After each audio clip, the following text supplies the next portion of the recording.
ఈరోజు మనతో పాటు ప్రముఖ ఆస్ట్రాలజర్ వేణుస్వామి గారు ఉన్నారు. సార్ నమస్కారం సార్. నమస్తే అండి. ఓం నమో వెంకటేశాయ. వెంకటాద్రి సంస్థానం బ్రహ్మాండే నాస్తికించిన వెంకటేశ సమోదేవో న భూతో న భవిష్యతి. వేణుస్వామి జాతకం మళ్ళీ తుస్సు. Yeah. అల్లు అర్జున్ అతనేంటి రాజయోగం ఉందన్నారు. రాజయోగం అంటే ఒకరోజు జైలుకి వెళ్తాం స్వామి. చాలా మంచి ప్రశ్న. ఆ, వాస్తవంగా జాతకాలు నేను చెప్పట్లేదు, సెలబ్రిటీలకు సంబంధించి తెలుగు, బట్ మీరు అడిగినారు కాబట్టి చెప్పాలనుకుంటున్నా. ఉమ్, దానికి ముందు ఒక విషయాన్ని చెప్తాను. మనకు నవగ్రహాలు కాకుండా ఇంకో 2 గ్రహాలు ఉండేవి, నెప్ట్యూన్, ప్లూటో అని. ఓకే అండి. గుర్తుంది కదా? అవునండి. సో ప్లూటోను సడన్ గా గ్రహ మండలి నుండి, అంటే ఈ నవగ్రహాలు కాకుండా ఉన్న 2 గ్రహాల నుండి ప్లూటోని తీసేసి దాన్ని ఏమని చేసినారంటే సడన్ గా వాక్ ప్లానెట్ అని పెట్టినారు దాన్ని. ఎవరు? ఒక 4 శాస్త్రజ్ఞులు వాళ్ళ రూముల్లో కూర్చొని. ఉమ్, కానీ ఇప్పటికీ కూడా ఏదైతే ప్లూటో అనేటువంటి గ్రహం ఉందో అది సూర్యుని చుట్టూ తిరుగుతా, భూమి చుట్టూ తిరుగుతా తన పని తాను చేసుకుంటూ వెళ్తా ఉంది. కానీ కొన్ని లక్షల కోట్ల వర్షాల దూరంలో ఉండేటువంటి శాస్త్రజ్ఞులు 4 ఒక రూమ్ లో కూర్చొని, అయ్యో నన్ను గ్రహం కాదన్నారు, నన్ను వాక్ ప్లానెట్ అన్నారు, కాబట్టి నేను నా పని నేను ఆపుకుంటాను అని ప్లూటో అనుకోలే ఎక్కడ కూడా. ప్లూటో తన పని తాను ఈ రోజు కూడా చేసుకుంటూ వెళ్ళిపోతుంది. ప్లూటోను గ్రహం కాదని చెప్పినప్పటికీ కూడా, ఒక బెంచ్ ఆఫ్ శాస్త్రజ్ఞులు మాట్లాడినప్పటికీ కూడా ప్లూటో తన పని తాను చేసుకుంటూ వెళ్తోంది. అదే గ్రహం అలాగే తిరుగుతోంది, తన పని తను చేసుకుంటుంది, వెళ్తుంది. అది గ్రహమా కాదా, వాక్ మూనా, వాక్ గ్రహమా, వాక్ ప్లానెట్టా అని దానికి అనవసరం. సో బ్రతికితే ప్లూటో లాగా బ్రతకండి ప్రపంచంలో. వాడెవడో ఏదో అనుకుంటున్నాడని ఆలోచన చెయ్యకండి అనేటువంటి మాట చెబుతూ ఇక విషయానికి వస్తా. అల్లు అర్జున్ జాతకము నేను 2016 నుండి చెప్తూ ఉన్నది ఒకటే, ఏమిటంటే అల్లు అర్జున్ జాతకం చాలా బాగుంది. రాబోయేటువంటి 15 సంవత్సరాల పాటు ఆయన పాన్ ఇండియా స్టార్ గా ఉంటారు, ఆయనకు రాజయోగం ఉంది. సో ఈ విషయాన్ని చెప్పినప్పుడు చాలా మందికి నచ్చల. అల్లు అర్జున్ ఈ మాట చెప్పడం వల్ల, జనరల్ గా వేణుస్వామి పాజిటివ్ చెప్పడు అంటారు, పాజిటివ్ చెప్పిన వేణుస్వామిని ఈ మాట చెప్పడం వల్ల కూడా ట్రోల్ చేసినారు చాలా మంది. ఏమంటారంటే అల్లు అర్జున్ జాతకం బాగుంది అన్నందుకు నన్ను టార్గెట్ చేసినారు. రెండవది, అసలు జైలుకి వెళ్ళడము రాజయోగానికి సంబంధం ఏంటి అంటే, ప్రశ్న అడిగేవాళ్ళు, వేణుస్వామిని క్రిటిసైజ్ చేసేవాళ్ళు, వేణుస్వామిని ట్రోల్ చేసేవాళ్ళు ఏ స్థాయికి దిగజారిపోయినారు అనేది అర్థమవుతా ఉంది. వేణుస్వామి జాతకం మళ్ళీ తుస్ అని ఒకడంటాడు. అసలు వేణుస్వామి వల్లే అల్లు అర్జున్ జైలుకి వెళ్ళాడని ఒకడంటాడు. నాకు ఆశ్చర్యకరమైన విషయం ఏంటంటే, అసలు ఆంధ్రప్రదేశ్లో జగన్మోహన్ రెడ్డికి ఉన్నటువంటి గ్రాఫ్ పడిపోవడానికి ప్రధానమైనటువంటి కారణం ఏమిటి? చంద్రబాబు నాయుడుని జైలుకు పంపించడం. చంద్రబాబు నాయుడు గ్రాఫ్ ఎప్పుడు పెరిగింది? చంద్రబాబు నాయుడు జైలుకు పోయి వచ్చిన తర్వాత. అంటే చంద్రబాబు నాయుడు జైలుకు పోతే రాజయోగం లేదా చంద్రబాబు నాయుడుకు? బ్రహ్మాండంగా వచ్చింది కదా రాజయోగం. మరి అప్పుడు వీళ్ళను దేనితో, అప్పుడు వీళ్ళందరినీ దేనితో పోల్చాలంటారా? ఇంకేంటి, వాళ్ళే అర్థం చేసుకుంటారు. అది ఇప్పుడు చంద్రబాబు నాయుడు జైలుకు పోయిన తర్వాత ఏం జరిగింది? ఆయన సీఎం అయ్యారండి. ఓకే. రేవంత్ రెడ్డి జైలుకు పోయి వచ్చిన తర్వాత ఏమైంది? ఆయన కూడా సీఎం అయ్యారు. ఓకే. జగన్మోహన్ రెడ్డి జైలుకు పోయి వచ్చిన తర్వాత ఏమైంది? ఆయన కూడా సీఎం అయ్యారండి. మార్చి లోపు కేటీఆర్ జైలుకు పోయి వచ్చిన తర్వాత ఏమైతుంది? ఆయన కూడా సీఎం అవుతాడు, సీఎం అవుతారు. అంటే ఈ జనరేషన్ లో, కలియుగంలో, ప్రత్యేకించి తెలుగు రాష్ట్రాలలో ఎవరైతే కసి మీద ఉంటాడో వాళ్ళు జైలుకు పోయి వచ్చిన తర్వాత సీఎంలు అవుతారు అని ప్రాక్టికల్ గా మన సమాజము, మన ప్రస్తుత ధర్మము చెబుతోంది. ఓకే. దీనికి వేణుస్వామి జాతకాలు అవసరం లేదు, రాజయోగాలు అవసరం లేదు. మనకు ఒక సామెత ఉంది ప్రపంచంలో, భారతదేశానికి సంబంధించిన సామెత ఏమిటంటే, పిల్లినైనా సరే రూమ్ లో వేసి కొడితే పులి అవుతుంది అని ఒక సామెత. అవునండి. సో ఇప్పుడు అల్లు అర్జును పుష్ప అనే సినిమాలో సీఎం ఎవరి కోసం మార్చినాడు? భార్య కోసం మార్చినాడు. అవునండి. పుష్ప సినిమాలో, పుష్ప 2 సినిమాలో. అవునండి. మరి ఇప్పుడు కూడా అల్లు అర్జున్ జైలుకు పోయి, నేను నిన్న టెన్షన్ పడ్డా, అంతా టెన్షన్ పడ్డా. రాజయోగం అన్నాము, నేను రాజయోగం అన్నా, కొంపదీసి అల్లు అర్జున్ జైలుకు పోడా ఏంటి? కొంపదీసి అల్లు అర్జున్కు బెయిల్ వస్తుందా ఏంది?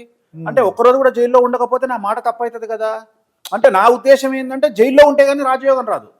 ఓకే. అంటే జాతక పరంగా నాకున్న జ్ఞానము ఏంటిదంటే, అల్లు అర్జున్ జైల్లో ఉంటే గానీ సీఎం గాడు. ఓకే. అరే ఇదేంది, నేనేమో రాజయోగం అని చెప్పినా బెయిల్ వచ్చేస్తుంది అని నాకు టెన్షన్. రాత్రి 10 వరకు అంటే నేను చెప్పింది అంటే ఇక్కడ నేను చెప్పింది జరగదని కాదు, అల్లు అర్జున్కు రాజయోగం లేదు అని నా బాధ. కానీ సడన్ గా రాత్రి 11 క్లారిఫై అయింది, ఈ రోజు అల్లు అర్జున్ జైల్లో ఉంటున్నాడు.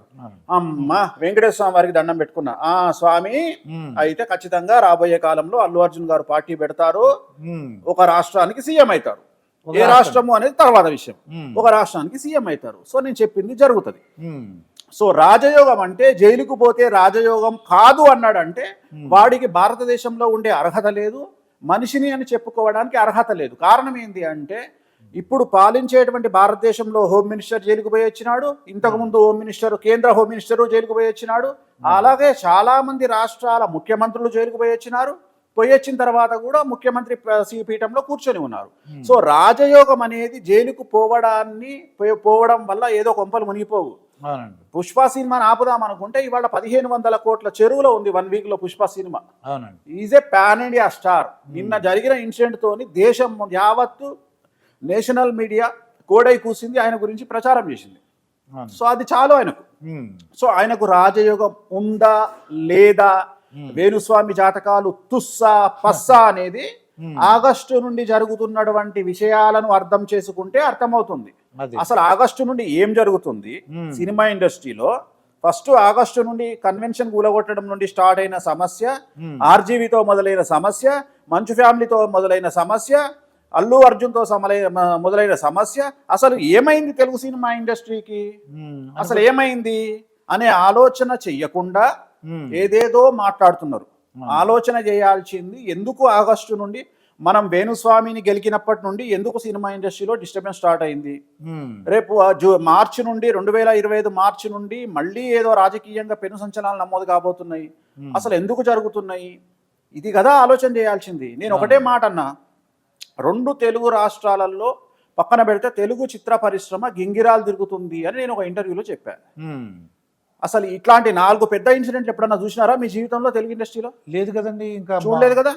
ఇలాంటి పెద్ద ఇన్సిడెంట్లు ఒక టాప్ హీరోకు సంబంధించిన కన్వెన్షన్ కూలగొట్టడము, ఒక పెద్ద డైరెక్టర్, భారతదేశానికి పేరు తెచ్చిన డైరెక్టర్ను టార్చర్ పెట్టడము, ఒక హీరోను పాన్ ఇండియా హీరోను ఒకరోజు జైల్లో పెట్టడము, అలాగే 72 సంవత్సరాల చరిత్ర కలిగిన ఒక వ్యక్తి గొడవలు, మోహన్ బాబు గారు, ఇవన్నీ ఎప్పుడన్నా మీ జీవితంలో చూసారా? లేదండి. మరి నేను ఆల్రెడీ ఆగస్టులోనే చెప్పాను కదా తెలుగు చిత్ర పరిశ్రమ గింగిరాలు తిరుగుతుందని. మరి దాని అర్థం అదే కదా. సో ఇంకా చాలా ఉన్నాయి, ఇంకా చాలా జరుగుతాయి. సో నేను అందుకనే అంటున్నాను, నేను తుస్సా పస్సా బుస్సా అనేది సమాజంలో ఉండే నన్ను ఫాలో అయ్యే వాళ్ళు డిసైడ్ చేస్తారు తప్ప ప్లూటో గురించి కామెంట్ చేసే శాస్త్రజ్ఞులాగా ఒక రూమ్ లో కూర్చోనో ఇంకో దగ్గర కూర్చోనో మాట్లాడుకునే వాళ్ళతో నాకు పట్టింపు లేదు, నేను పట్టించుకోను. అల్లు అర్జున్ ఎవరు అవునన్నా కాదన్నా, అల్లు అర్జున్ ఎవరు అవునన్నా కాదన్నా, అల్లు అర్జునే కాదు మనిషి పుట్టిన ఎవడైనా సరే ఒక రూమ్ లో వేసి కొడితే పిల్లి ఎలా పులయిందో ఖచ్చితంగా జీవితంలో కసి అనేది ఒక మనిషిని ఎక్కడికైనా తీసుకెళ్తది. జగన్మోహన్ రెడ్డి జైల్లో పెట్టిన తర్వాత చంద్రబాబు నాయుడు గారిలో ఎలాంటి ఫైర్ అయితే చూసినామో అలాంటి ఫైర్ కు కొన్ని 100 రెట్లు మనం అల్లు అర్జున్ లో చూడబోతున్నాము. So Allu Arjun pan India star. So Allu Arjun కూడా రాజకీయంగా రాబోయే కాలంలో 1,00,00,000% వచ్చి తీరుతాడు. ఒక రాష్ట్రానికి ముఖ్యమంత్రి అయ్యి కూర్చుంటాడు. సినిమాలో ఎలాగైతే పెళ్ళాం కోసం ఫోటో ఇయ్యనందుకు సీఎం ను మార్చిండో ఈ సినిమాలో కూడా ఆ పెళ్ళాం బాధ పడలేకనైనా నిజ జీవితంలో సీఎం అవుతాడు.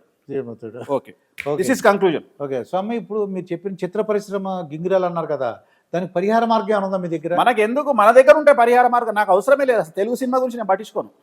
నాకు వద్దుగా, నాకు వద్దు వెక్స్, నాకు వద్దే తెలుగు రాజకీయాలు వద్దు, తెలుగు పరిశ్రమ.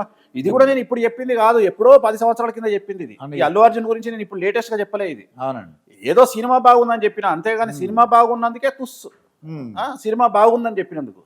సో నేను ఒకటి నమ్ముతానండి, మనము జాతకం బాగుంటే ఎవడు ఏమి పీకలేడు. అది అలాగే వెంకటేశ్వర స్వామి దయ ఉంటే, కామాఖ్య అమ్మవారి దయ ఉంటే ఎవడు పీకలేడు.